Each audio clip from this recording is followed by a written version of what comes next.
Amados hermanos, que la gracia y la paz de Dios nuestro Padre sea en el corazón de cada uno de sus hijos. Gracias al Señor que a través de estos medios virtuales podemos reunirnos para poder tener comunión delante del Señor a través de su Espíritu Santo y podemos considerar aspectos de sus palabras en estos momentos tan cruciales que está viviendo la humanidad. Dios nos ha llamado a la comunión con su Hijo, nuestro Señor Jesucristo, y también nos ha llamado a la comunión de su Hijo, nuestro Señor Jesucristo, según lo dicen las Escrituras, en 1 Corintios 1, versículo 9.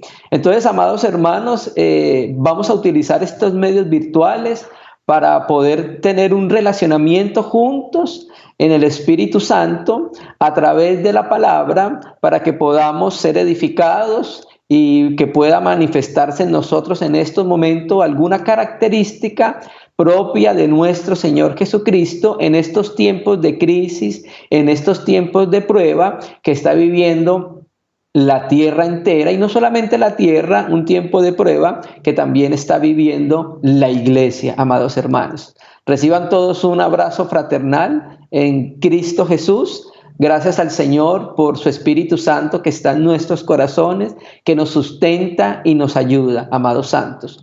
Como vieron entonces, el título del mensaje que vamos a considerar el día de hoy a través de las Escrituras nos hablan a nosotros acerca de el propósito divino que Dios nuestro Padre tiene a través del permitir que la iglesia única, el cuerpo único de Cristo, pueda entrar en una prueba como la que está viviendo en el día de hoy.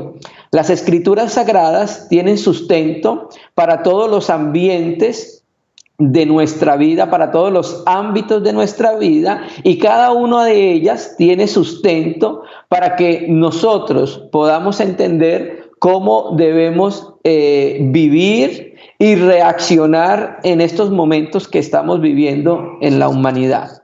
Dios nos ha dado un espíritu de poder y de dominio propio, y Dios está queriendo que en estos momentos cada uno de los creyentes sobre la faz de la tierra podamos, amados hermanos, echar mano de la vida eterna que está en nuestro interior. Entonces vamos a acercarnos a las Escrituras sagradas para mirar qué nos aconseja Dios y qué nos enseña Dios que podemos hacer en estos momentos de prueba que está viviendo la humanidad, y no solamente la humanidad, momentos de prueba que está viviendo la iglesia. Hoy vamos a considerar dos pasajes de las Escrituras en el libro de Jacobo Santiago y en el libro en las Escrituras, en el libro de nuestro hermano Moisés, que nos va a enseñar aspectos muy necesarios para practicarlos en estos momentos que estamos viviendo, amados santos. Entonces vamos a comenzar a considerar qué nos dijo Dios acerca de la prueba a través de las Escrituras, a través de los apóstoles y a través de los profetas. El Espíritu Santo ha inspirado a nuestros amados hermanos a que puedan escribir por dirección del Espíritu Santo, y guiados, inspirados y llevados por el Espíritu Santo a escribir la santa palabra de Dios. Y la palabra de Dios, recuerde lo que nos dice el propio Señor Jesucristo, citando Deuteronomio, que no solo de pan iba a vivir el hombre, sino de toda palabra que sale de su boca, amados hermanos. Entonces vamos a mirar el sustento de Dios por su palabra en las Escrituras. Y para eso entonces vamos a tomar en parte el libro de Jacobo Santiago y en parte el libro de Génesis, donde vamos a traer una experiencia de un patriarca que nos va a ayudar a poder entender un poco más entonces cómo debe ser nuestro reaccionar, nuestra manera de ver la prueba en cada uno de los hijos de Dios, amados hermanos. Vamos a ir a Santiago Jacobo y vamos a mirar entonces ¿Qué consejos nos da el Señor a través de Santiago Jacobo? Vamos a leer Santiago Jacobo, capítulo 1. Vamos a leer desde el versículo 1, 2 y 3 para mirar entonces, 3 y 4, para mirar entonces estos aspectos importantes de la palabra del Señor para cada uno de sus hijos, amados hermanos. Santiago, siervo del Señor Jesucristo, a las 12 tribus que están en dispersión, salud. Hermanos míos, tened por sumo gozo cuando os halléis en diversas pruebas, porque la prueba de vuestra fe produce paciencia, mas tenga la paciencia su obra completa para que seáis perfectos, cabales, sin que os falte cosa alguna, amados hermanos.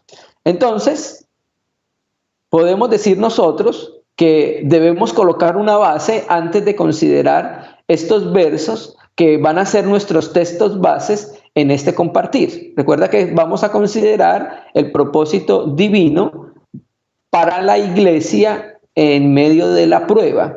Recuerde que Dios tiene una finalidad y Dios está trabajando con cada uno de los santos sobre la faz de la tierra, y una de esas finalidades, como lo vamos a mostrar, es precisamente el perfeccionamiento de la misma, en este caso, el perfeccionamiento de la iglesia.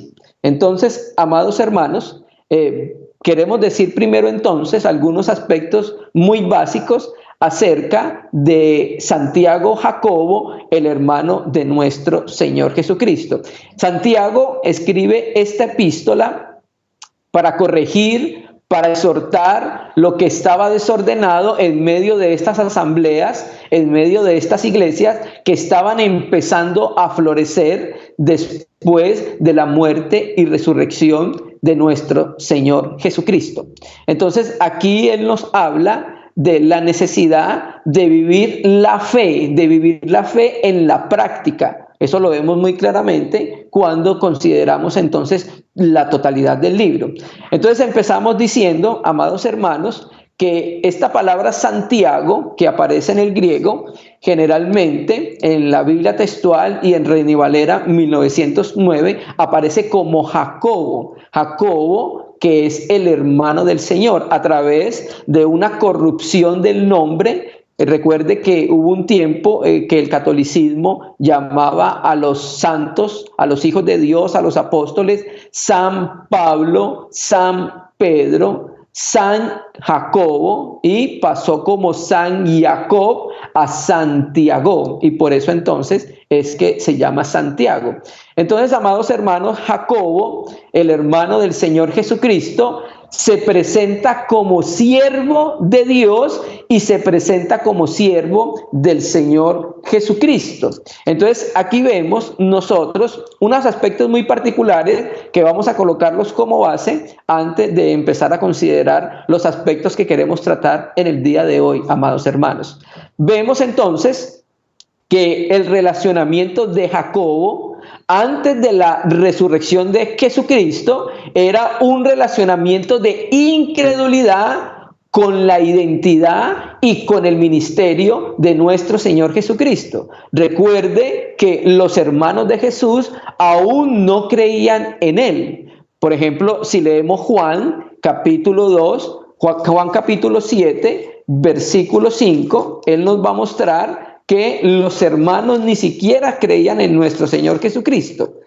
Juan capítulo 7, versículo 5, porque ni aún sus hermanos creían en Él. Entonces vemos nosotros que la conversión de Santiago naturalmente obedece a la manifestación en resurrección, resurrecto de nuestro Señor Jesucristo, como lo dice las Escrituras en 1 Corintios capítulo 15, versículo 7, ¿cierto? Entonces, ahí dice la Escritura de que el Señor Jesucristo apareció en resurrección a Jacobo, su hermano. Y es a partir de ese momento que vemos en Hechos 11, en Hechos 1, el 13 y 14, vemos a Jacobo orando con los apóstoles y vemos a Jacobo orando con su madre y los demás hermanos del Señor. Entonces, amados hermanos, vemos acá que Jacobo ahora, antes no creía en el Señor, ahora Jacobo se reconoce a sí mismo como un siervo de Jesucristo. Y mire la humildad de Jacobo, porque él no se presenta como un medio hermano del Señor o como un líder de la iglesia, que en ese tiempo Jacobo tenía la preeminencia. Se hace conocer a sus lectores como un siervo, y aparte de siervo, reconoce a Jesucristo como el Señor. O sea, reconoce en Jesucristo el señorío y reconoce en Jesucristo su deidad. Entonces, así como Pablo, que en 1 Corintios se presenta como, así como Pablo en 1 Corintios se presenta como siervo del Señor Jesucristo y de Dios, así como Jacobo se presenta como servidor de Jesucristo, Pablo de la misma manera, el apóstol Pablo de la misma manera, Jacobo Santiago se reconoce a sí mismo como siervo del Señor. Y nos llama la atención a quien escribe inicialmente esta epístola o esta carta, que se llama Universal. La escribe a las 12 tribus que están en dispersión. La palabra griega para dispersión es diáspora, que algunas traducciones lo transliteran y queda como diáspora.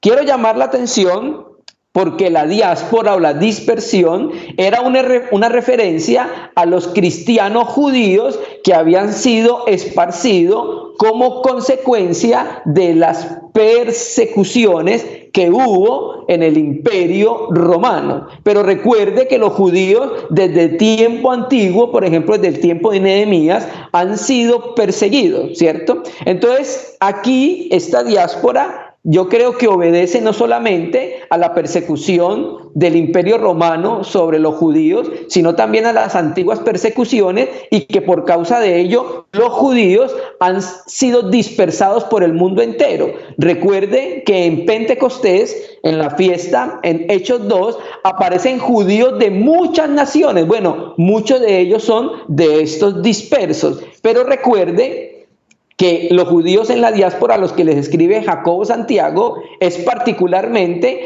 a todos los creyentes conversos en Jesucristo, procedentes del judaísmo y dispersos por toda la tierra, amados hermanos, ¿sí? Por ejemplo, mire lo que dice Juan, capítulo 7, verso 35, que nos habla de esta dispersión. Amados hermanos, primero estamos colocando una base para poder entender y llegar entonces a los versos que nos interesan, que es el 3 y el 4. Juan 7, versículo 35. Juan 7, verso 35. Entonces Jesús dijo: todavía un poco de tiempo estaré con vosotros. Juan 7, versículo 35. Entonces Jesús dijo: todavía un poco de tiempo estaré con vosotros, e iré al que me envió. Me buscaréis y no me hallaréis, y a donde yo estaré, vosotros no podéis venir. Entonces los judíos dijeron entre sí: ¿a dónde se irá este? Que no le hallemos. Se irá a los dispersos entre los griegos y enseñará a los griegos. Entonces mire que en medio de Israel los judíos tenían una clara conciencia de que habían judíos dispersos sobre toda la faz de la tierra. Pero yo creo personalmente que esta dispersión, a la cual habla aquí Santiago, también hace referencia a los que fueron dispersos por la persecución de Saulo y por la persecución de Herodes en Hechos 12, aquel que mató a Jacobo, el hermano de Juan, el apóstol, ¿cierto? Entonces, cuando nosotros ubicamos el tiempo en que se escribió la epístola, esta epístola se escribió en el año 44 más o menos, que es más o menos tiempo después de la persecución causada por Esteban y tiempo después de la persecución de Herodes en el capítulo 12. Esta es una de las primeras epístolas en el Nuevo Testamento en escribirse. Entonces, en esa persecución los judíos habían sido dispersos, y en esa dispersión estos creyentes judíos habían comunicado el evangelio, que recuerde que de ahí en Hechos 11 nace la primera asamblea gentil en Antioquía. Entonces, Santiago, siervo del Señor Jesucristo, a las 12 tribus que están en dispersión, salud. Recuerde, amados hermanos, que si nos vamos a Hechos 15, la epístola de Santiago debió haberse escrito antes de Hechos 15, donde se reunieron los apóstoles, los ancianos, para tratar el asunto de que había unos judíos que estaban diciendo que tenían que creer en Moisés, circuncidarse para poder ser salvos. Entonces, estos judíos que habían llegado a Antioquía, Pablo se enfrentó a ellos, después va a Jerusalén, se reúne con los apóstoles y se reúne con los ancianos a tratar el asunto. Y en la carta que se escribe, en la carta como conclusión que le van a enviar algunas iglesias gentiles, en esa carta se reconoce este saludo, salud, ¿cierto? Entonces, lo más probable es que Santiago redactara tiempo después la carta que se envió a las iglesias desde la reunión que tuvieron los obreros en Jerusalén. Y comenzaba con esa misma palabra, salud, ¿cierto? Esa era una forma típica del saludo de los griegos y significaba que se regocijaban, ¿sí? Versículo 2. Hermanos míos, tened por sumo gozo cuando os halléis en diversas pruebas. No es un secreto, hermanos, que hoy la humanidad entera está viviendo momentos de prueba. Y no solamente la humanidad entera, la iglesia que está en medio de la humanidad está viviendo momentos de crisis. El mundo entero está viviendo momentos de crisis. Pero recuerde, hermanos, que las pruebas a la humanidad y las pruebas a la iglesia ya el Señor nos las había mostrado por medio de las Sagradas Escrituras. Hubo muchos tiempos de prueba en la humanidad, hubo muchos tiempos de prueba para la iglesia. Y Apocalipsis 3:10 nos recuerda eso mismo. Le dice a la iglesia en Filadelfia que la va a guardar de la hora de la prueba que va a venir sobre la tierra. Hoy es un tiempo de prueba que está viviendo la humanidad. Entonces, estos compartires nos van a servir para saber cómo debemos los cristianos pensar, accionar, vivir en este tiempo de prueba. ¿Qué nos dice el Señor a través de su palabra, de los apóstoles y profetas, de cómo nosotros debemos enfrentar esta situación que estamos viviendo, amados hermanos? Entonces Santiago nos recuerda, hermanos míos, tened por sumo gozo cuando os halléis en diversas pruebas, ¿cierto? Entonces, Santiago, vemos entonces que Jacobo lo primero que coloca es una base y se relaciona con la iglesia como hermanos, ¿cierto? Entonces, por ahí entendemos que efectivamente está hablando a hermanos en Jesucristo. Y les dice, tened, esta palabra tened, Francisco La Cueva la traduce como considerar o reflexionar, que es lo que hace la Biblia textual, que lo traduce de esa manera. Entonces, amados hermanos, aquí vemos que nos dice que tenemos que considerar o reflexionar cuando nos hallemos en diversas pruebas, amados hermanos, ¿sí? Aquí el Espíritu Santo, a través de Santiago, nos dice esta palabra que tenemos que considerar, la palabra tener, que significa considerar, su forma verbal nos muestra que es un aoristo en imperativo. Quiere decir entonces que el escritor, a través del Espíritu Santo, llama a una reflexión inmediata, ¿cierto? Que es que esta reflexión traerá consecuencias para la persona que lo haga, amados hermanos. Entonces, aquí vemos que el Espíritu Santo nos dice que tenemos que considerar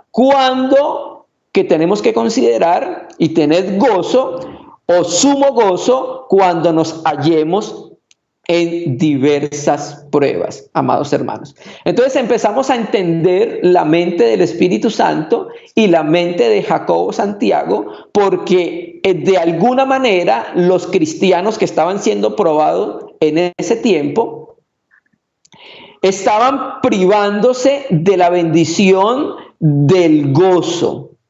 ¿Por qué, hermanos? Porque no es fácil que un cristiano pueda hallarse en gozo, o una persona pueda hallarse en gozo en medio de la prueba. Pero cuando el cristiano conoce, percibe, está seguro en lo que dice la palabra del Señor, va a poder entender en su interior cuál era el propósito de la prueba. Cuando el cristiano lo percibe, el propósito divino de Dios, al permitir diferentes pruebas, este cristiano se va a gozar, amados hermanos. ¿Por qué se va a gozar? Porque a través de esa prueba se va a cumplir lo que Dios dispuso para cada uno de sus hijos, amados hermanos, ¿cierto? Entonces, los cristianos en la epístola, en este tiempo, estaban comenzando a tener diferentes pruebas, ¿cierto? Aquí cuando dice la palabra en diversas pruebas, aquí la palabra diversas es la palabra griega poikilos, y es muy importante esta palabra, que es utilizada por Pedro también en primera de Pedro 4:10, cuando nos habla de la multiforme gracia de Dios. Esa multiforme es la palabra griega poikilos, y esta palabra poikilos se traduce como multicolor. Entonces Jacobo estaba diciéndole a los hermanos lo que ya estaban experimentando: multipruebas, o sea, pruebas desde muchos ángulos, amados hermanos, ¿cierto? Nosotros tenemos pruebas poikilos, o sea, de diferentes maneras, muchas y variedades pruebas. ¿Cuál es el objetivo entonces de estas variedades de pruebas? Bueno, la Escritura nos va a decir. Y quiero llamar la atención a la palabra griega para pruebas, que es la palabra peirasmos. Esta palabra peirasmos significa tanto prueba como tentación. Samuel Pérez Millo, en su comentario del texto griego del Nuevo Testamento de Santiago, dice que la palabra peirasmos se traduce tanto pruebas como por tentaciones. Actualmente el sentido de tentación se refiere a dificultades y conflictos surgidos en el interior de una persona, mientras que las pruebas son esas dificultades provenientes del exterior. De la misma manera, Gordon Fee, en su comentario al libro de Corintios, lo muestra de esa manera. Entonces, las pruebas son, por tanto, situaciones o dificultades que causan dolor y ponen a prueba la fe de cada uno de los cristianos sobre la faz de la tierra. Son luchas que tiene el cristiano y conflictos en la vida cristiana hasta que se pueda formar lo que Dios quiere cuando permite la prueba. Jesucristo nos lo advirtió en Juan 16:33. En el mundo tendréis aflicción, pero confiad, yo he vencido al mundo, ¿cierto? Entonces, las pruebas, efectivamente, amados hermanos, no son en sí mismas motivo de gozo, amados hermanos, ¿cierto? Pero lo que Jacob trata de decir es que ellas no nos impidan el gozo, amados hermanos. Y esto se logra cuando la vida del Señor, de nuestro Señor Jesucristo, está impregnada en el corazón del cristiano. Esto se logra cuando la vida de Jesucristo ha ganado un gran espacio en el corazón de cada uno de sus hijos, amados hermanos. Entonces aquí vemos que Jacobo lo que nos va a hacer es que nos va a mostrar los efectos benéficos del cristiano que es probado por provisión divina, y trata de llevar a cada uno de sus lectores a que reflexionen y consideren el beneficio de poder entrar en una prueba, porque ella va a producir algo precioso delante de nuestro Señor, amados hermanos. Y dice entonces el verso 3, sabiendo, miren lo que sucede acá, hermanos. Esto lo sabían por experiencia los lectores de la carta. Esto lo sabía por experiencia Jacobo, el hermano del Señor. Ahora el Espíritu Santo nos llama la atención para que esto lo sepamos por experiencia cada uno de nosotros, amados hermanos. Cada uno de nosotros debe saber por experiencia lo que el Espíritu Santo nos quiere decir a través de esta epístola, ¿cierto? De que podamos en el medio de la prueba hallar un beneficio que va a traer gozo a nuestro corazón, porque se está cumpliendo la voluntad del Señor, ¿cierto? Sabiendo, Francisco la Cueva traduce como conociendo, ¿cierto? Entonces, esto lo sabemos, esto lo conocemos cuando pasamos por prueba de la misma manera que lo supo la iglesia que estaba siendo sometida a prueba en ese tiempo, de la misma manera que lo supo Jacobo Santiago cuando le escribe a sus lectores, sabiendo que la prueba de la fe produce paciencia. Entonces esa palabra prueba, dokimon, significa probado en cuanto a lo que es genuino, ¿cierto? La prueba de vuestra fe produce paciencia. Entonces nosotros, como parte del cuerpo de Cristo, debemos considerar las pruebas desde el resultado o la meta final que éstas producen.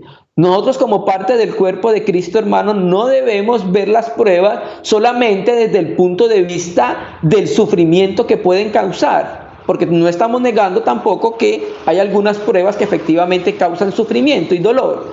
Pero lo que estamos tratando de mostrar que el Espíritu Santo está trayendo a través de la palabra del Señor por Jacobo es que nosotros debemos considerar las pruebas desde el resultado, desde la finalidad, desde la meta que ellas quieren producir, ¿cierto? Entonces empieza este verso diciendo sabiendo. Esta forma verbal indica que los lectores conocían los resultados de la prueba, hermano. Entonces la prueba, lo que son, cuando es puesta a prueba, pone de manifiesto la pureza y la calidad de la fe de cada uno de los hijos de Dios, ¿cierto?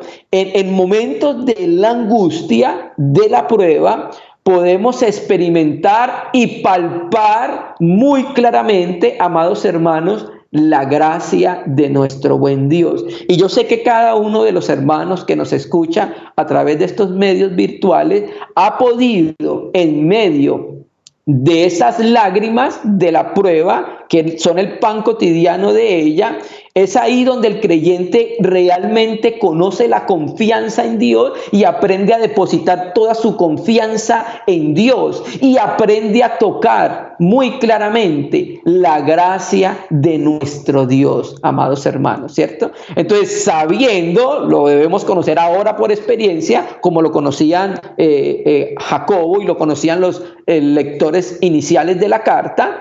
Ahora nosotros, sabiendo que la prueba de la prueba de vuestra fe produce paciencia. Entonces, mire qué es lo que sucede acá con el beneficio de la prueba. Por eso es muy importante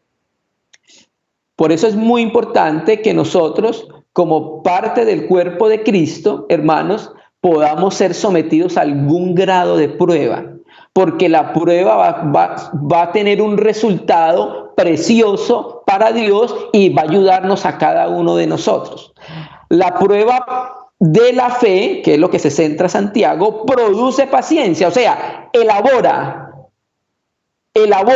produce. ¿Qué produce? Produce perseverancia. Esta palabra paciencia queda mejor traducida como perseverancia, la hipómone. Produce perseverancia. La palabra perseverancia significa permanecer debajo, ¿cierto? Entonces, las mismas pruebas generan en el cristiano la capacidad de soportar el peso de permanecer debajo de la prueba, ¿cierto? Entonces, la prueba de vuestra fe produce, tiene un resultado, elabora algo en el corazón del cristiano precioso, que es la perseverancia, que es lo que necesitamos en nuestra vida. Jesucristo lo dice así en Mateo y en Lucas: el que perseverare hasta el fin será salvo. El que perseverare en medio de esa prueba que iba a suceder en ese momento en el mundo, el que perseverare en medio de cualquier situación, amados hermanos,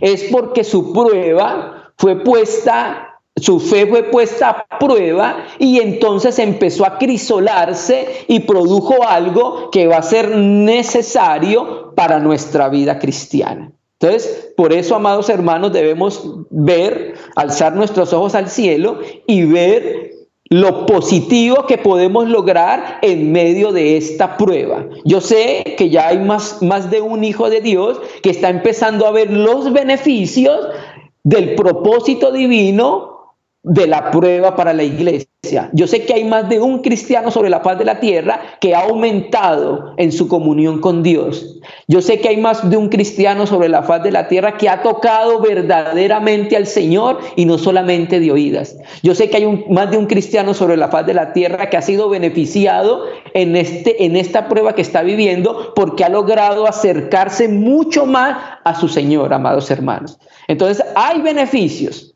Hay beneficios que Dios quiere conseguir en medio de esta prueba, de esta tribulación o de esta crisis que nosotros estamos viviendo. Entonces, cuando somos puestos en esta prueba, estas mismas nos van a ayudar, porque generan en nosotros, van formando la capacidad de poder permanecer bajo lo que esté sucediendo, amados hermanos. Y termina Jacobo Santiago en el versículo 4 diciendo: más tenga, la Biblia textual traduce, y dejad que la paciencia, más tenga la paciencia, y dejad que la paciencia tenga su obra completa, para que seáis perfectos, cabales, sin que os falte cosa alguna. Entonces, hermanos, la paciencia, la perseverancia, ha de mantenerse hasta que la obra que ésta está produciendo por la acción de la prueba en sí pueda alcanzar su perfección, pueda alcanzar su forma perfecta y pueda alcanzar el propósito que nuestro Padre Celestial tiene con ella, amados hermanos. La paciencia, la perseverancia, lo que hace es que deja que la prueba siga obrando y siga su cauce natural, de modo que a través de ese obrar se pueda alcanzar la meta que nuestro Padre Celestial ha establecido al permitir que nosotros seamos sometidos a ellas, amados hermanos. Más tenga la paciencia su obra completa. ¿Para qué? Ese para qué es una conjunción de finalidad, de meta. ¿Cuál es la meta? ¿Para qué debemos dejar que la perseverancia tenga su obra completa? Para que, amados hermanos, seáis perfectos y cabales, sin que os falte cosa alguna, amados hermanos, ¿cierto? Entonces, esta es una de las primeras bendiciones que se alcanzan a través de la prueba. ¿Y sabe cuál es, amados hermanos? La maduración espiritual. Es muy difícil que un cristiano pueda alcanzar un nivel de maduración o un nivel de perfección, en cuanto se refiere al texto acá, si no es sometido a prueba. Y no solamente eso, sino tiene la actitud correcta en medio de la prueba. Cuando se tiene una actitud correcta en medio de la prueba, es cuando efectivamente Jesucristo, a través de su Espíritu, ha ganado un gran espacio en la mente y en el corazón del cristiano, que se va formando en él. Entonces el cristiano, ya su mente, que ha sido renovada y está siendo renovada, ya sabe la manera en cómo debe enfrentar cada una de las situaciones. Yo recuerdo en estos momentos las epístolas que Pablo escribió en prisión, y recuerdo una de ellas particularmente, Filipenses, donde el apóstol Pablo escribe desde la prisión. Y vemos que en Filipenses es una epístola de gozo, de alegría. ¿Y cómo estaba el apóstol Pablo? Encarcelado. Y no solamente eso, cuando vamos a Hechos 16, que recuerda que en Filipos, que es la iglesia de los filipenses, recuerda que en Filipos fue encarcelado. Y lo primero que hizo Pablo en esa encarcelación con Silas, ¿qué fue? Cantar alabanzas. Entonces, ahí estamos viendo la manera en que el Espíritu Santo fue formándose en el corazón del apóstol y él sabía y podía enfrentar y reaccionar positivamente a las pruebas que estaba viviendo. ¿Cómo está nuestro corazón en estos tiempos de prueba, amados santos? ¿Cómo estamos reaccionando a la prueba que está viviendo el mundo entero y la iglesia? Y Dios, a través de la palabra, quiere entonces cambiar la manera de pensar si no estamos reaccionando correctamente como el Espíritu Santo lo haría en el corazón de la iglesia. Mas tenga la paciencia su obra completa para que, finalidad, meta, seáis perfectos y cabales sin que os falte cosa alguna. Entonces esta palabra perfecto significa capaz para una tarea, cabal significa algo plenamente completo y en nada falto. O sea, Dios quiere que caminemos hacia la perfección en medio de la prueba que nosotros estamos viviendo, porque así la enfrentó Jesús el Cristo, el Hijo del Dios viviente. ¿No quiere entonces el Padre que tengamos la imagen de Cristo también en eso? De enfrentar las pruebas de la misma manera que Jesucristo las enfrentó. Jesucristo, cuando fue tentado en el desierto, ¿cómo enfrentó la tentación? Cuando fue probado, ¿cómo enfrentaba la prueba? Bueno, esa es la manera que el Padre quiere que nosotros, por experiencia, reaccionemos en medio de la dificultad y la crisis. Entonces, el poder de Dios lo que hace es que permite la prueba en cada uno de sus hijos. Y muchas veces, como le sucedió a Jesucristo en Lucas y en Mateo, cuando dice que el Espíritu Santo lo impulsó al desierto, lo guió al desierto donde iba a ser probado o donde iba a ser tentado. Entonces, el poder, el Dios lo que hace es que permite en su acción divina la permisión de la prueba, que sus hijos pasen por prueba. Pero hermanos, no nos deja en nosotros mismos solos para poder enfrentar esa prueba. Dios mismo nos da los recursos necesarios, lo que nosotros necesitamos para que podamos perseverar en ella. Y los recursos necesarios son la vida de su Hijo. Los recursos necesarios es el propio Espíritu Santo. Los recursos necesarios es su palabra. Los recursos necesarios y el sustento para perseverar en medio de la prueba es el mismo. Entonces, la exhortación de Dios a través de su palabra es que nos volvamos a Él, porque Él es el único sustento en medio de nuestra prueba, amados hermanos, ¿cierto? Entonces, nosotros estamos llamados a tener un periodo de prueba por disposición divina, pero estamos llamados a que en ese periodo de prueba se forme algo precioso, que es la maduración y es el perfeccionamiento de la iglesia, amados hermanos. Entonces aquí le damos gracias al Señor porque nos permite estar en medio de la prueba, una prueba que va a ser beneficiosa.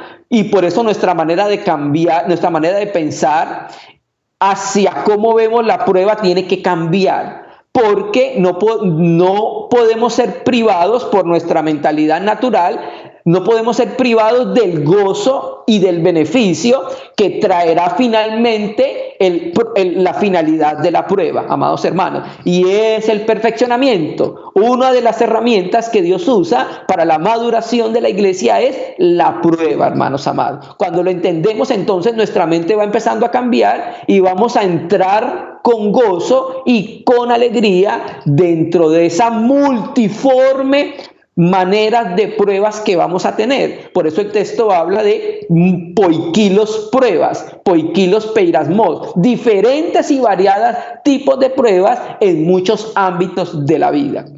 Quiero complementar, amados hermanos, este compartir con la prueba que tuvo un patriarca en el libro de Génesis. Vamos a ir a Génesis y quiero que consideremos la vida de Abraham y consideremos una de las muchas pruebas que el patriarca tuvo estando en la tierra de Canaán, ¿cierto? Entonces, recuerda que estamos hablando de la prueba de la fe. Abraham, que se conoce como el padre de la fe, no porque la engendre, sino por la promesa que Dios le hizo a él, Abraham fue llamado y respondió por fe al llamado. Pero de la misma manera que Abraham, nosotros también somos probados en la fe, de la misma manera que Abraham fue probado. Ustedes recuerdan que Abraham fue probado también cuando Dios le pidió que entregara a su hijo en el monte Moriah. Y esa prueba viene porque Isaac había ocupado un lugar en el corazón que no debía. Y Abraham había caído en idolatría, porque en su corazón el primer lugar no era para Dios. Pero quiero hablar de otra prueba que tuvo Abraham y vamos a mirar cómo reaccionó Abraham a esta prueba. Y que esta reacción, amados hermanos, nos sirva como ejemplo a nosotros, de acuerdo a lo que dice 1 Corintios 10, que esta reacción de Abraham nos sirva como ejemplo a nosotros de cómo no tenemos y debemos reaccionar en medio de la prueba. Vamos a ir a Génesis capítulo 12. Vamos a leer desde el versículo 7. Entonces conocemos el contexto del 11 a 27 al 32 nos habla de las relaciones de Taré para introducirnos a Abraham, que viene por la descendencia de Sem en el tiempo de la Torre de Babel. Entonces vemos que el Espíritu Santo llama nuestra atención a Abraham, un hombre muy importante en el Antiguo Testamento. Yo creo que el Antiguo Testamento está dividido en dos partes. Primera parte, Génesis 1 al versículo 10, que habla de los tratos de Dios con la humanidad en general. Pero la Escritura a partir de Génesis 12 en adelante, Génesis 12, 11 y 12, ya empieza con Abraham y con el pueblo de Israel. Está dividido en dos partes el Antiguo Testamento. Entonces aquí vamos a hablar acerca del inicio de la vida de Abraham, el hombre de fe. Entonces Dios le hace un llamado a Abraham estando en Ur de los Caldeos, era idólatra como todas las personas de ese tiempo, y lo llama a través de una aparición que Esteban nos la explica en Hechos 7, y Abraham sale pero se queda a mitad del camino. Luego en Harán, cuando muere su padre, es ahí cuando Abraham cumple el mandato del Señor a cabalidad y se va para la tierra que Dios le dijo que era la tierra de Canaán. Estando en Canaán, Dios le dijo que esa tierra iba a ser de él y que iba a tener descendientes, un descendiente por medio del cual las familias de la tierra iban a ser bendecidas, ¿cierto?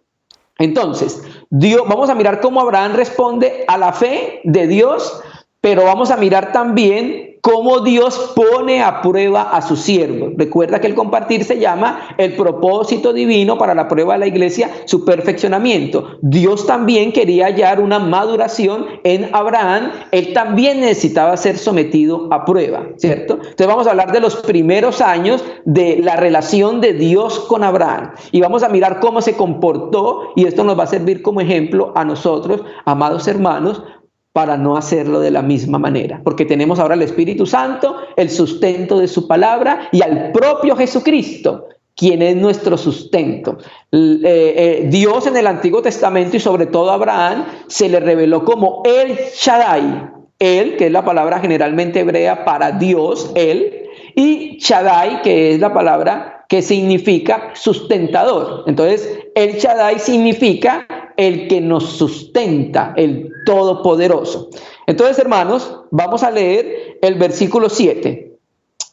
Y apareció Yahvé a Abraham. Esta puede ser la segunda o la tercera aparición de Yahvé a Abraham, porque ya se le había aparecido en Ur de los Caldeos. Algunos hermanos dicen que Génesis 12 es una segunda aparición de Dios. Pero aquí vemos entonces, amados hermanos, cómo apareció nuevamente Yahvé a Abraham y le dijo: a tu descendencia daré esta tierra, y edificó allí un altar a Yahvé, quien le había aparecido. Cuando nosotros vemos en las Escrituras que las personas edificaban altar a Dios o construían un altar. El altar servía para poder depositar y entregar algo para que fuese consumido en sacrificio. Entonces Abraham lo que hacía con esto era que estaba demostrando que él se entregaba a Dios por causa de la revelación que Dios había tenido en él, ¿cierto? Entonces vemos que aquí Abraham entra en un tiempo de comunión con Dios en la tierra de Canaán, que es la tierra que Dios le prometió a Abraham. Muy importante eso, amados hermanos. 8. Luego se pasó de allí a un monte al oriente de Betel y plantó su tienda, teniendo a Betel al occidente y Ai al oriente, y edificó allí altar a Yahvé e invocó el nombre de Yahvé. Entonces quiero llamar la atención a varios aspectos porque quiero mostrar cómo Abraham empezó en la comunión con el Señor, amados hermanos. Entonces vemos aquí que Abraham estaba en un lugar donde a su derecha estaba Betel y a su izquierda estaba Ai. La palabra Betel en el hebreo es casa de él, casa de Dios. Y Ai significaba ruina. Y ahí plantó su tienda Abraham. Abraham hacía dos cosas que nos llaman mucho la atención en el ambiente espiritual, por decirlo así. Uno, era un hombre que vivía en tiendas. El solo hecho de vivir en tiendas nos está dando a conocer una revelación impresionante, hermano, que Abraham era forastero en esta tierra. ¿Por qué cree que nunca hizo una casa?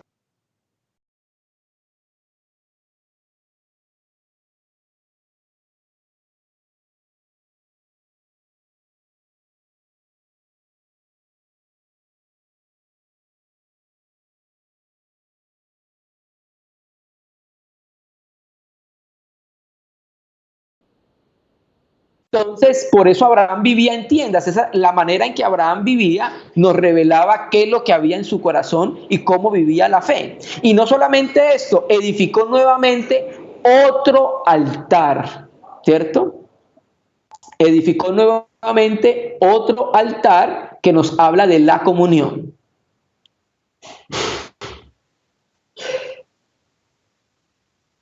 Amén.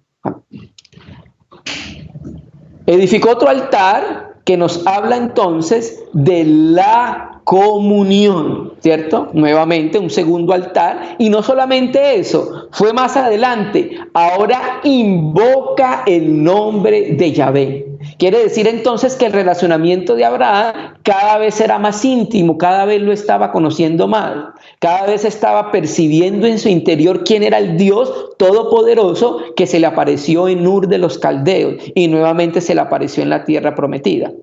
9. Y Abraham partió de allí caminando yendo hacia el Negev. Cuando nosotros miramos un mapa de geografía bíblica, nos damos cuenta que Abraham empezó a caminar hacia el sur, camino a Egipto, pero él no iba para Egipto, iba para el sur de la tierra prometida. Mire, hermanos, hay veces Dios nos planta en un lugar para que tengamos una realidad experimental de él, pero hay veces, por la inmadurez nuestra, hay veces nosotros nos salimos del lugar que Dios nos ha plantado, hermanos. Y debemos tener entonces el discernimiento agudo para poder saber el lugar donde Dios quiere que nosotros nos quedemos. Entonces, cuando vemos nosotros un mapa de geografía bíblica, nos damos cuenta que Abraham estaba en un lugar alto, estaba en Betel, estaba en una revelación con Dios. Pero él empezó a descender hacia el sur, ¿cierto? Entonces estaba en la cumbre, en lo alto, en la tierra de Canaán, y al día siguiente, descendiendo, ya se encontraba con la frontera de Egipto, hermano. Y sabemos nosotros qué significa Egipto en el contexto de la Biblia, ¿cierto? ¿Y qué pasó entonces estando ahí en esa frontera con el mundo? Eso nos recuerda lo que dice la Biblia. Mire que el que esté firme no vaya a caer, amados hermanos. Versículo 10. Hubo entonces hambre en la tierra y descendió Abraham a Egipto para morar allá, porque era grande el hambre en toda la tierra. Dios prueba a su siervo a través de esta hambruna sobre la tierra de Canaán. Recuerde que en el tiempo en el periodo en que se escribió la Biblia, relata muchos tiempos de hambruna. Por ejemplo, este es uno. Otro tiempo de hambruna se relata en el tiempo en que José fue gobernante de Egipto. Otro tiempo de hambruna también se relata en el tiempo de Claudio en Hechos 11, donde Judea estaba pasando un gran hambre. Entonces, hermano, esta prueba a la cual Dios sometió a su siervo, el hombre de fe, era para que Abraham pudiera reaccionar en fe con Dios, amados hermanos. Esta prueba a la cual Dios somete a su siervo era para que Abraham aprendiera a confiar a Dios en su vida cotidiana, que era tanto como el sustento, que era tanto como el abrigo, amados hermanos. Entonces, ¿cómo reaccionó el padre de la fe, el hombre de la fe, el llamado de Dios a esta prueba? Hermanos, reaccionó yéndose para Egipto, amados hermanos, ¿cierto? Abraham, antes de irse para Egipto, no entró en comunión con el Señor, no intercedió ante el Señor para saber qué debía hacer. ¿Sabe qué fue lo primero que hizo? En el versículo 13, lo vemos muy claramente, en Génesis 12:13, lo único, en el 11, fue que vio que Sara era hermosa, y entonces convinieron en decir que él era su hermano. Mire entonces la reacción que tuvo Abraham en este momento de prueba. Y esto lo estamos haciendo, amados hermanos, para que nosotros a través del Espíritu Santo y de la palabra podamos reaccionar de una manera diferente a las diversas pruebas que nosotros estamos viviendo, ¿cierto? Entonces, Abraham no entró en comunión, no entró en intersección, no entró en oración con Sara para pedirle a Dios qué debían hacer, qué dirección debían tomar en ese momento, sino que inmediatamente le dijo a Sara: tú eres hermosa, di que eres mi hermana para que no me maten los egipcios, ¿cierto? Entonces, hermano, ¿por qué Dios permite la prueba de su siervo y la prueba de su pueblo y la prueba de su iglesia? Porque la prueba ayuda al pueblo de Dios a que experimentemos de una manera profunda y real lo que es Dios para el corazón de aquel que confía en Él. No nos lo mostró Santiago con el mismo Job. No aprendió Job a tocar interiormente y a madurar a través de la prueba y de la tribulación que tuvo, hermanos. Entonces vemos que esta hambre que hubo en la tierra, eso naturalmente se entiende como una prueba para el corazón del siervo de Dios. Y lo mismo que estamos viviendo en la faz de la tierra, lo que se vive hoy es una prueba para nuestro corazón, amados hermanos, ¿cierto? Entonces, esta experiencia de Abraham nos ayuda a nosotros a mirar cómo no debemos reaccionar de la misma manera que lo hizo Abraham. Entonces, tenemos a Abraham, en Canaán había hambre, pero tenemos que en Egipto le ofrecía socorro a Abraham, amados hermanos, ¿cierto? Pero el sendero de los hijos de Dios debe ser completamente claro. Nosotros debemos aprender a confiar en la gracia y en el sustento del Señor. ¿Cómo fue sustentado Elías en el tiempo en que los 3 años y medio no cayó lluvia sobre Israel? Si no hay lluvia, no hay cosecha. Si no hay cosecha, no hay alimento. Cuando faltaba la lluvia en Israel, generalmente era un juicio de Dios sobre la nación. ¿Cómo fue sustentado Elías en ese tiempo? ¿A través de un ángel? ¿A través de un cuervo? ¿Cómo fue sustentada la viuda en medio de esa prueba? A través de un siervo de Dios, hermanos amados, ¿cierto? Mire cómo dice Charles Henry Mackintosh en su libro, en su comentario Pentateuco en Génesis. Más le hubiera valido morir de hambre en Canaán si hubiese sido necesario que vivir en la abundancia de Egipto.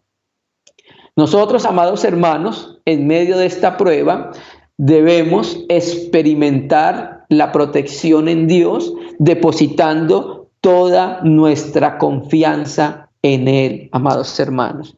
Dios quiere que padezcamos por un momento en medio de la prueba para poder confiar en Él, en sus promesas, en su espíritu, en su palabra, y no introducirnos en el sustento que puede ofrecer el mundo para nosotros. ¿A quién estamos acudiendo en medio de la prueba, amados hermanos?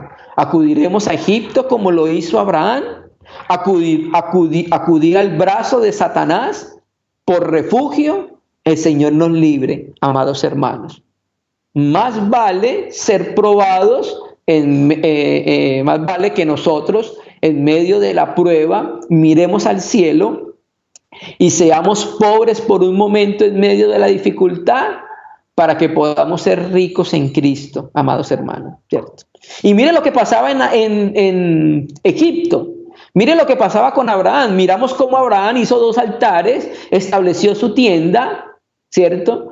Vemos cómo invocó el nombre del Señor, vemos cómo Abraham tenía comunión con Dios. Pero cuando leemos Génesis 12, del 10 al versículo 19, hermano, no había comunión de Abraham con Dios en Egipto. No había altares en Egipto. No había invocación del nombre de Yahvé en Egipto. En Egipto no estaba la presencia de Dios, por decirlo así, porque sabemos que Dios es omnipresente, pero cuando hablamos de la presencia de Dios es un relacionamiento de comunión y la presencia manifiesta del Señor, ¿cierto? El país de Faraón no era lugar de la presencia del Señor, amados hermanos. Entonces, cuando Abraham desciende a Egipto, pierde lo que había ganado con Dios a través de la comunión en Canaán, amados hermanos, ¿cierto? Generalmente, cuando nosotros miramos hacia el mundo, perdemos lo que hemos logrado con el Señor. El mundo no puede suplir lo que nos falta. Lo que suple lo que nos falta es la comunión con Dios, amado Señor. Amados hermanos. Entonces vemos cómo Abraham entonces en Egipto faltó la comunión con el Señor. Faltó lo que había logrado hasta el momento, amados hermanos, ¿cierto? Entonces, hermanos amados, Dios quiere que en medio de la prueba para la iglesia nos refugiemos en Él. No volvamos atrás. Levantemos nuestra mirada al cielo y tomamos de lo que Él ha hecho en nosotros, de sus promesas. Es un momento propicio para depositar nuestra confianza al Señor. Las pruebas no deben ser motivo de caída. Las pruebas deben ser motivo de gozo, como lo trataba de enseñar Santiago, porque va a obtener una obra completa. Naturalmente, Abraham, aunque descendió a Egipto y no tuvo comunión con el Señor, tampoco vemos que Abraham se relacionó mucho con Egipto. La gracia de Dios lo pudo sustentar en medio de esa caída, por decirlo así, ¿cierto? Pero, amados hermanos, en este tiempo de prueba necesitamos volvernos urgentemente a nuestro Señor, amados hermanos. Sabemos que los tiempos van a ser mudados y no es momento de apartarnos del Señor por la prueba, no es momento de rechazar al Señor por la prueba, no es momento de estar en nosotros mismos por la prueba, amados hermanos. Es momento de ser fortalecidos con la potencia de su fuerza en medio de la prueba que está teniendo la iglesia. Aún no hemos llegado a las trompetas, aún no hemos llegado a las copas, hermanos amados, de la ira de Dios para el mundo. Aún no hemos llegado al momento de la gran tribulación. Tenemos que prepararnos con estas pruebas que estamos teniendo, amados hermanos. No sabemos qué será del día de mañana, amados hermanos, ¿cierto? Entonces tenemos a Abraham que bajó a Egipto, pero en el capítulo 13 vemos que nuevamente Abraham vuelve a invocar al Señor, en 13:4, vuelve a invocar el nombre de Yahvé, y en el 13:18 vuelve a edificar un altar. Pero ¿cómo volvió a restaurar esa comunión con Él? Saliendo de Egipto.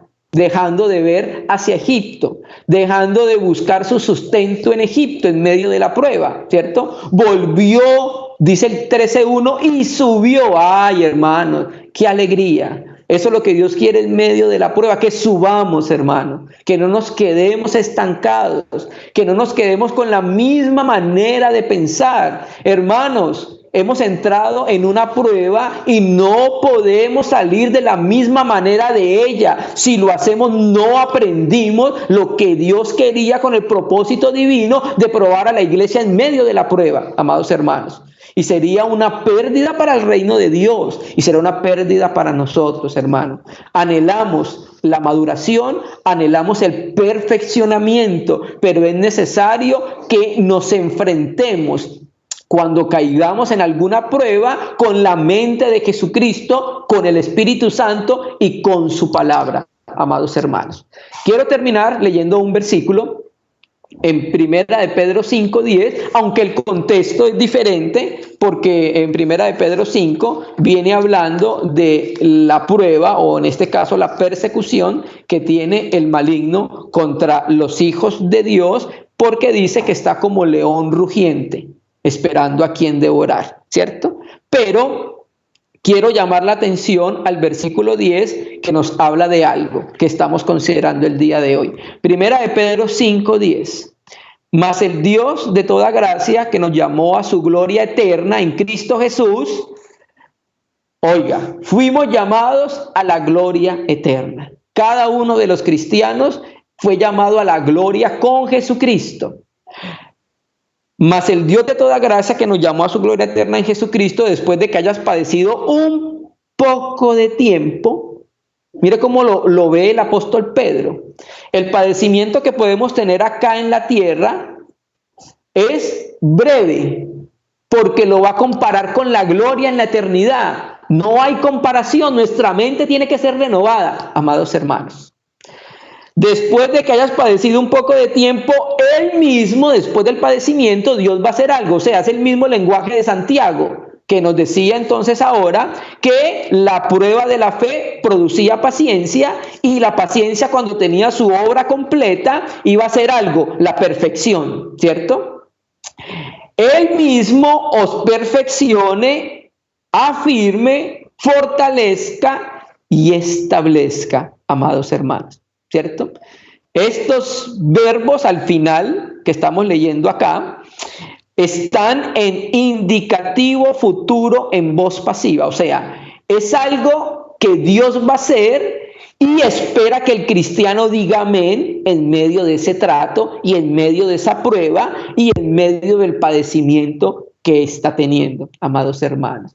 Entonces, muy parecido a lo que dice Santiago, la paciencia, cuando el cristiano es sometido a prueba, la perseverancia va a salir a la luz, esa perseverancia va a tener su obra completa y va a ser una bendición para nosotros, porque se va a manifestar en maduración espiritual. Maduración, perfeccionamiento. Dios quiere hijos maduros, no quiere hijos niños, pero para ser hijo maduro necesitamos entrar en un proceso de prueba y necesitamos afrontarla con la mente de Jesucristo. Hallar gozo en medio de la prueba, porque ella trae una bendición final para nosotros. Entonces, hermanos, la exhortación es a que podamos tener una manera de pensar diferente cuando veamos una prueba o una tribulación y encontremos que Dios, a través de eso, va a formar algo muy precioso, amados hermanos. Le damos gracias al Señor, amados hermanos, por este tiempo que pudimos compartir a través de este medio virtual. Le damos gracias a cada uno de los hermanos que se han estado conectando, han estado enviando sus mensajes. Vamos a detenernos por ahora, vamos a orar para que la palabra del Señor pueda fructificar en cada uno de los hermanos. Bendiciones, amados hermanos. Padre, te damos gracias por ayudarnos en este tiempo a considerar aspectos de tu palabra. Hoy te queremos pedir que tú mismo seas nuestro sustento en medio de la prueba, que levantemos nuestros ojos al cielo, Señor, y hallemos confianza en ti para poder soportar las multiformes o las variadas pruebas que vamos a vivir cada uno de tus hijos. Te necesitamos, Señor. Bendecimos tu nombre, te damos gracias porque tu Espíritu nos llevará a toda verdad. Bendecimos tu palabra y oramos para que ella caiga en buena tierra y pueda dar fruto. En el nombre de Jesús, Padre, te damos gracias, Señor. Paz del Señor, abrazos a cada uno de mis hermanos.